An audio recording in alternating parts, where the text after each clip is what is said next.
کہ اسے اسپتال سے فرار کرایا گیا ہے؟ آج اخباروں میں اس کے بارے میں سب کچھ چھپ چکا ہے۔ اگر اس کی تصویر نہیں چھپی تو کیا ہوا؟ اس کے زخم بتا رہے ہیں کہ یہ اسپتال میں زیر علاج تھا، اور آج تمام پرائیویٹ اسپتالوں اور کلینکوں کے لیے یہ وارننگ بھی چھپی ہے کہ یہ شخص علاج کے لیے ان کے پاس آئے تو فوری طور پر پولیس سے رابطہ کیا جائے بصورت دیگر۔ ماسی، تم نہ تو پرائیویٹ اسپتال کھولے بیٹھی ہو اور نہ ہی کلینک۔ میں اسی لیے تمہارے پاس آیا تھا۔ تم شاید بھول رہی ہو کہ 2 مہینے بعد تمہیں اپنی بیٹی کی شادی کرنی ہے اور تمہیں پیسے کی ضرورت ہے۔ محکمہ بہبود آبادی والوں کی وجہ سے ویسے بھی تمہارا دوسرا دھندا ٹھپ ہو چکا ہے۔ آج کل تو ویسے بھی گلی محلے کی ہر دکان پر ایسی چیزیں مل جاتی ہیں جن کے استعمال سے محبت کرنے والوں کے دلوں میں کوئی ڈر خوف نہیں رہتا۔ مجھے ڈر لگ رہا ہے پتر، اگر پولیس کو پتہ چل گیا نا تو اس بڑھاپے میں جیل کی ہوا کھانا پڑے گی مجھے۔ جیل تمہارے لیے نہیں تو نہیں ہے ماسی، کچھ عرصہ پہلے تو تم 3 مہینہ گزار کر آئی ہو، پر اطمینان رکھو ہماری طرف سے ایسی کوئی بات نہیں ہوگی۔ تم ہمارا راز رکھو، ہم تمہارا راز رکھیں گے، اسی میں زیادہ فائدہ تمہارا ہی ہے۔ اب تم مریض پر توجہ دو۔ ماسی کے چہرے پر ایک رنگ سا کر گزر گیا۔ اسے سمجھنے میں دیر نہ لگی کہ یہ شخص اس کے بارے میں بہت کچھ جانتا ہے۔ وہ خاموشی سے جھک کر شکرے کے زخموں کا معائنہ کرنے لگی۔ اس نے شکرے سے کچھ سوالات بھی کیے، پھر بیگ میں سے ایک ٹیوب نکال کر مرہم اس کے زخموں پر لگانے لگی۔ ڈریسنگ کرنے کے بعد اس نے باتھ روم میں جا کر ہاتھ دھوئے اور پھر تھیلے میں سے ڈسپوزیبل سرنج اور ایک انجیکشن نکال لیا۔ شکرے کو ایسے انجیکشن اسپتال میں بھی لگ چکے تھے۔ ماسی نے اسے انجیکشن لگا دیا۔ میں انجیکشن اور گولیاں لے آئی تھی۔ انجیکشن لگا دیا ہے، یہ گولیاں دن میں 3 ٹائم دیتے رہنا، زخم خشک ہو جائیں گے اور 2-3 دن بعد ڈریسنگ کی ضرورت بھی نہیں رہے گی۔ چند روز تک یہ مرہم لگا دینا ہی کافی ہوگا۔ ماسی نے تھیلے میں سے گولیوں کا ایک پتا نکال کر میز پر رکھا۔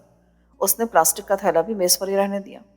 بشارت نے جیب سے 500 کے 2 نوٹ نکال کر اس کے ہاتھ پہ رکھ دیے۔ ماسی نے وہیں کھڑے کھڑے گریبان میں ہاتھ ڈال کر ایک چھوٹا سا پرس نکالا، نوٹ طے کر کے اس میں رکھے اور پرس کو دوبارہ گریبان میں ٹھونس لیا۔ بشارت نے اس کی آنکھوں پر پٹی باندھی اور ہاتھ پکڑ کر باہر لے آیا۔ 3 دن تک وہ ماسی ارشاد کو اسی طرح لاتے اور واپس چھوڑتے رہے۔ چوتھے روز سنینا اور بشارت حسب معمول رات 10:30 بجے ماسی کو لینے کے لیے پہنچ گئے۔ کار گلی کے موڑ پر دور ہی روک لی گئی۔ بشارت کار سے اتر کر جیسے ہی گلی میں مڑا، ٹھٹک کر رک گیا۔ گلی میں بہت سے لوگ جمع تھے اور ماسی کے گھر کے سامنے پولیس کی جیپ کھڑی تھی۔ ایک مسلح پولیس والا بھی جیپ کے قریب مکان کے دروازے کے سامنے تھڑے پر کھڑا تھا۔ بشارت واپس مڑا اور تیزی سے چلتا ہوا کار کے قریب پہنچا اور دروازہ کھول کر بیٹھتے ہوئے بولا، جلدی نکلو یہاں سے۔ کیا ہوا؟ سنینا نے انجن سٹارٹ کرتے ہوئے پوچھا۔ وہ ایک دم بدحواس ہو گئی۔ ماسی کے گھر پر پولیس نے ریڈ کیا ہے، اس سے پہلے کہ وہ ہمارے لیے مصیبت بن جائے ہمیں یہاں سے نکل جانا چاہیے۔ سنینا کار کو حرکت میں لے آئی اور گلیوں میں سے نکلتے ہی اس نے رفتار بڑھا دی۔ پولیس کس چکر میں آئی ہوگی؟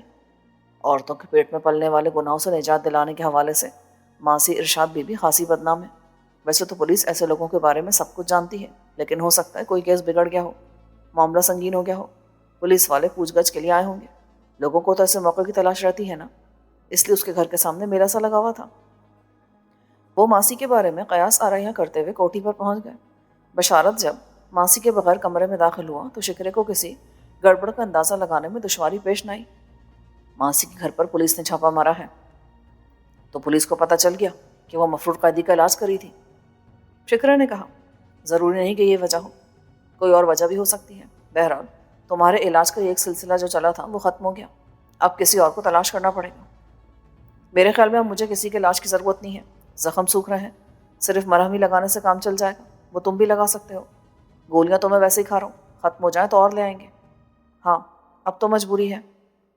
اسی دوران سنینا بھی کمرے میں آ گئی اور وہ دیر تک ماسی کے بارے میں باتیں کرتے رہے۔ تمہیں اس عورت کے بارے میں پتہ کیسے چلا تھا کہ یہ اس قسم کے دھندے کرتی ہے؟ شکرے نے پوچھا۔ تجھے یاد ہے 3-4 مہینے پہلے میں اچھرے جایا کرتا تھا مقصود سے ملنے کے لیے۔ ایک دن ہم موڑ پہ کھڑے باتیں کر رہے تھے کہ ماسی ہمارے قریب سے گزری۔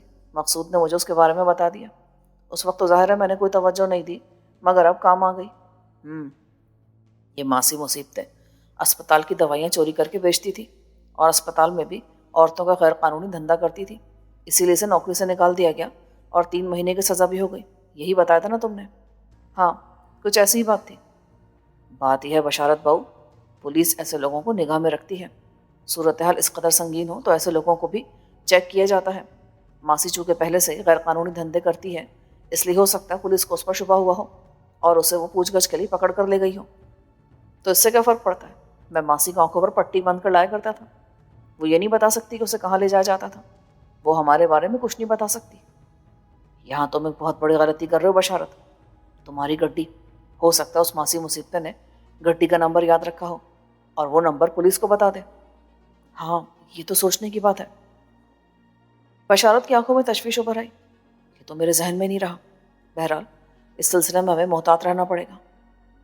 رات کا 1 بج گیا تھا. سنینا جمائیاں لے رہی تھی. وہ اٹھ کر اپنے کمرے میں چلی گئی. اس نے اپنا بیڈ بشارت والے کمرے میں لگا رکھا تھا اور وہیں سوتی تھی. سنینا کے جانے کے بعد بھی بشارت دیر تک شکرے سے بیٹھا باتیں کرتا رہا، پھر اٹھ کر اپنے کمرے میں آ گیا. سنینا سو گئی تھی. بشارت بھی اپنے بستر پر لیٹ گیا. صبح اس کی آنکھ کھلی تو سنینا کا بستر خالی تھا. باتھ روم کے شاور سے پانی گرنے کی آواز آ رہی تھی. وہ شکرے کے کمرے میں آیا تو وہ سو رہا تھا. بشارت دوبارہ آ کر بیڈ پر لیٹا اور آنکھیں بند کر لی. تقریباً 10 منٹ بعد باتھ روم کا دروازہ کھلا. سنینا باہر آئی. اس کے ساتھ ہی دروازے کے باہر چپل گھسیٹ کر چلنے کی آواز سنائی دی. ان دونوں نے بیک وقت دروازے کی طرف دیکھا. دونوں چونک پڑے. بشارت دروازہ کھول کر باہر نکلا. وہ شکرا تھا جو اپنے کمرے سے نکل کر باہر کچن کی طرف جا رہا تھا. ٹانگ پر گولی لگنے کی وجہ سے وہ پیر گھسیٹ کر چل رہا تھا. دروازہ کھلنے کی آواز پر اس نے مڑ کر بشارت کو دیکھا. پیاس لگ رہی تھی یار. میں نے سوچا تجھے آواز دینے کے بجائے خود ہی اٹھ کر پانی پی لوں. میں پلاتا ہوں. بشارت نے تیزی سے فریج میں سے ٹھنڈے پانی کی بوتل نکالی، پھر ایک گلاس میں پانی نکال کر شکرے کو دیا.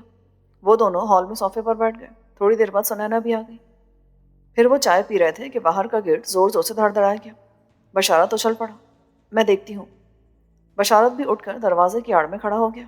اس نے شکرے کو وہیں بیٹھے رہنے کا اشارہ کیا. سنینا نے پہلے برآمدے میں آ کر پوچھا کہ کون ہے. کوئی جواب نہ پا کر وہ آگے گئی اور پھر گیٹ کی جھری سے باہر جھانکنے لگی. اس نے ذیلی دروازہ کھولا اور گردن ڈال کر دائیں بائیں دیکھنے لگی. اس کے منہ سے گہرا سانس نکل گیا. گیٹ کے دائیں طرف ایک عورت کھڑی تھی. اس کی عمر 24-25 کے لگ بھگ رہی ہوگی. پھولدار چھینٹ کی قمیض، کالی شلوار اور سر پر میلی سی چادر تھی. پیروں میں پرانے سینڈل تھے. وہ جوان تھی. رنگ گورا اور چہرے کے نقوش بھی دلکش تھے، مگر لباس سے وہ گھروں میں کام کرنے والی ماسی قسم کی عورت لگتی تھی. کیا بات ہے؟ کون ہو تم؟ بی بی کوئی کام دے دو. ارے نہیں کوئی کام، بھاگ یہاں سے. کچھ بچا کھوٹا کھانا ہی دے دو. میرے بچے بھوکے بی بی. سنینا نے دھڑ سے دروازہ بند کیا. واپس مڑتے ہوئے اس کی نظر رول کی اخبار پر پڑ گئی. یہاں آنے کے دوسرے روز بشارت نے بک اسٹال والے کو کوٹھی کا پتہ بتا کر اخبار ڈالنے کا کہہ دیا تھا اور ہاکر روزانہ اخبار پھینک جاتا تھا. سنینا نے اخبار لیا اور اندر آ گئی. کون تھا؟ بشارت نے پوچھا. کوئی عورت تھی، کام مانگ رہی تھی. اس نے اخبار کھول لیا اور اپنے سامنے پھیلا لیا. سرخیوں پر وہ نگاہ دوڑانے لگی. وہ خبر آخری صفحے پر تھی جس کی اسے تلاش تھی. سنینا ماسی کے مکان پر پولیس کے چھاپے کی خبر پڑھتی چلی گئی. اس کے ساتھ ہی اس کے چہرے کا رنگ بھی بدل گیا. اس نے اخبار بشارت کی طرف بڑھا دیا. بشارت نے بھی وہ خبر پڑھی. پولیس بڑی سرگرمی سے اسپتال سے فرار ہونے والے زخمی قیدی اور اس کے 2 ساتھیوں کو تلاش کری تھی. پولیس کو شبہ تھا کہ اس واقعے میں اسپتال کا کوئی ملازم بھی ملوث ہو سکتا ہے، کیونکہ اندرونی امداد کے بغیر باہر کا کوئی آدمی اس قسم کے مشن میں کامیاب نہیں ہو سکتا. تحقیق کے دوران میں یہ انکشاف بھی ہوا تھا کہ 2 سال پہلے ارشاد بی بی نامی ایک نرس کو اسپتال کی سرکاری دوائیاں بیچنے اور غیر قانونی سرگرمیوں میں ملوث ہونے پر ملازمت سے نکال دیا گیا تھا اور اس کے خلاف قانونی کارروائی بھی کی گئی تھی. اسے 3 ماہ کی سزا ہوئی تھی. زخمی قیدی کے فرار سے 1 روز پہلے ارشاد بی بی کو اسپتال میں دیکھا گیا تھا. پولیس کو یہ شبہ بھی تھا کہ اسپتال کے خلاف انتقامی کارروائی کے خیال سے ماسی اس معاملے میں ملوث ہو سکتی ہے. اگر زخمی قیدی کو فرار کرانے میں اس کا ہاتھ ہوا تو وہ قیدی کو علاج کی سہولت بھی فراہم کر سکتی ہے. پولیس نے گزشتہ رات چھاپہ مار کر ماسی کو حراست میں لے لیا. پوچھ گچھ کے دوران میں اس نے یہ سنسنی خیز انکشاف کیا کہ ایک عورت اور ایک مرد اسے آنکھوں پر پٹی باندھ کر کسی نامعلوم مکان پر لے جاتے تھے، جہاں وہ 3 دن تک قیدی کے زخموں کی ڈریسنگ کرتی رہی.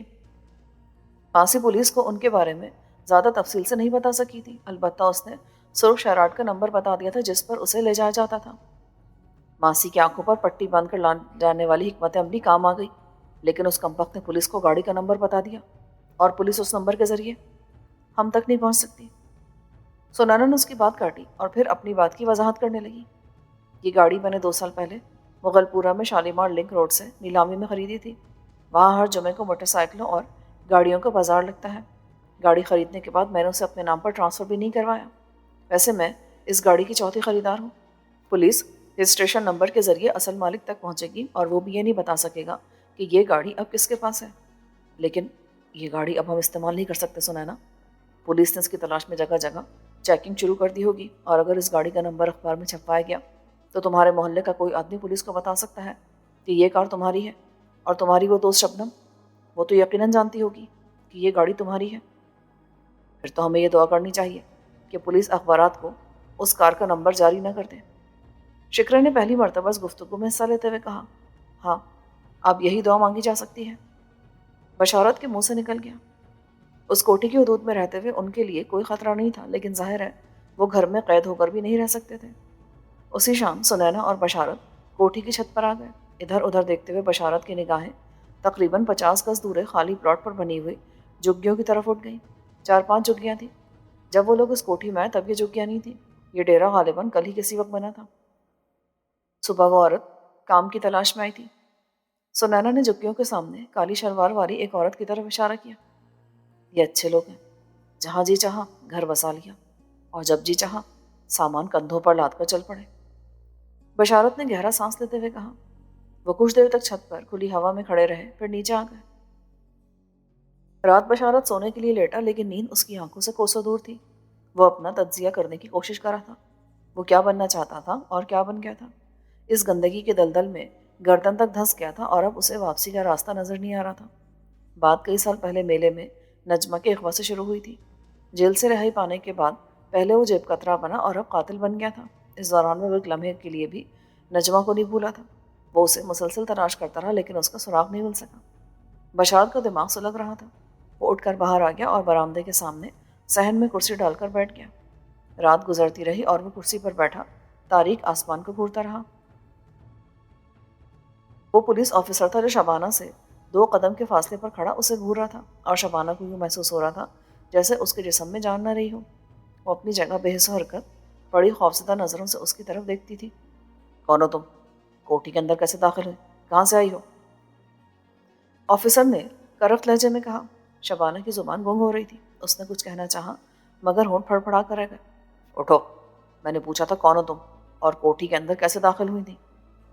شبانہ دونوں ہاتھ زمین پر ٹکا کر اٹھنے کی کوشش کرنے لگی، لیکن اس کی ٹانگیں کانپ رہی تھیں۔ میں دیوار پھاند کر اندر آئی تھی۔ رات کو غنڈے میرے پیچھے لگے تھے۔ میں ان سے بچنے کے لیے یہاں چھپ گئی۔ پانی، تھوڑا سا پانی۔ پولیس آفیسر گہری نظروں سے اس کی طرف دیکھ رہا تھا۔ اس کے چہرے پر اب کرختگی کے تاثرات نہیں تھے۔ شبانہ کے لباس اور شکل و صورت سے اسے اندازہ لگانے میں دشواری پیش نہ آئی کہ وہ واقعی کوئی مظلوم لڑکی ہے، اور اس کا تعلق کسی اچھے گھرانے سے ہے۔ ڈرو مت، آؤ اندر آ جاؤ، تم شاید رات بھر یہاں پڑی رہی ہو۔ اس کے لہجے میں اب کرختگی کے بجائے ہمدردی تھی۔ شبانہ خوفزدہ نظروں سے اس کی طرف دیکھ رہی تھی۔ اب تک جو بھی ملا تھا ہمدرد بن کر ہی ملا تھا۔ اصلیت تو بعد میں کھلتی تھی کہ ہمدردی کا اظہار کیوں ہوتا ہے۔ اس کے سامنے کھڑے پولیس آفیسر بھی ہمدردی کا اظہار کر رہا تھا۔ ڈرو مت، میں یہاں اکیلا نہیں ہوں، میری ماں ہے، بہن بھی ہے، تمہیں خوفزدہ ہونے کی کوئی ضرورت نہیں ہے۔ اندر چل کر آرام سے بیٹھو اور مجھے بتاؤ تم کون ہو، اور وہ گنڈے کون تھے؟ شام سے پہلے پہلے انہیں سلاخوں کے پیچھے پہنچا دوں گا۔ شبانہ کچھ کہنا چاہتی تھی کہ کوٹھی کے برآمدے کی طرف سے ایک نسوانی آواز آئی تو وہ چونک پڑی۔ تم ابھی تک دفتر نہیں گئے اشرف، اور یہ کون ہے؟ اس پولیس آفیسر کے ساتھ ہی شبانہ نے بھی مڑ کر اس طرف دیکھا۔ برآمدے میں ایک بوڑھی عورت کھڑی تھی۔ اس کے سر کے بال سفید اور عمر 55 کے لگ بھگ رہی ہوگی۔ جسم فربا اور چہرے پر سرخی تھی۔ یہ میری والدہ ہیں، آؤ، ڈرو نہیں۔ شبانہ چھوٹے چھوٹے قدم اٹھاتے اس کے ساتھ برآمدے کی طرف چل دی۔ کون ہے یہ لڑکی؟ پتہ نہیں ماں جی، وہاں گھاس پر سو رہی تھی۔ رات کو شاید گنڈے اس کے پیچھے لگ گئے تھے اور ان سے بچنے کے لیے دیوار پھاند کر کوٹھی میں گھس آئی۔ بوڑھی عورت نے گہری نظروں سے شبانہ کو دیکھا اور پھر اسے اندر لے آئی۔ اسی وقت ایک جوان لڑکی بھی کسی کمرے سے نکل کر وہاں گئی۔ اشرف نے اسے اشارہ کیا اور وہ پانی کا گلاس لے آئی۔ شبانہ نے ایک ہی سانس میں گلاس خالی کیا اور خوفزدہ نظروں سے باری باری ان سب کی طرف دیکھنے لگی۔ گھبراؤ مت بیٹی، اب تم محفوظ جگہ پر ہو، میرا بیٹا ASP ہے، اسے بتاؤ وہ گنڈے لوگ کون تھے؟ شبانہ نے اشرف کو دیکھا۔ اس کی عمر 30-32 کے لگ بھگ رہی ہوگی۔ دراز قامت، صحت مند جسم، سرخ و سفید رنگ۔ پولیس کی وردی بھی اس کے جسم پر خوب جچ رہی تھی۔ شبانہ نے شاید زندگی میں پہلی بار کسی کے گھر آ کر ایسا سکون محسوس کیا تھا۔ وہ فرباد نام عورت بڑی پروقار اور بردبار نظر آتی تھی۔ اس کی بیٹی شبانہ کی ہم عمر تھی۔ اس کے چہرے سے بھی سنجیدگی ٹپک رہی تھی، اور وہ پولیس آفیسر یوں تو قدم قدم پر شبانہ کے ساتھ دھوکا ہوا تھا اور وہ اپنے آپ کو بچانے کے لیے بھاگتی رہی تھی، لیکن نہ جانے کیوں اسے یقین ہو گیا کہ یہاں اس کے ساتھ کوئی دھوکا نہیں ہوگا۔ وہ واقعی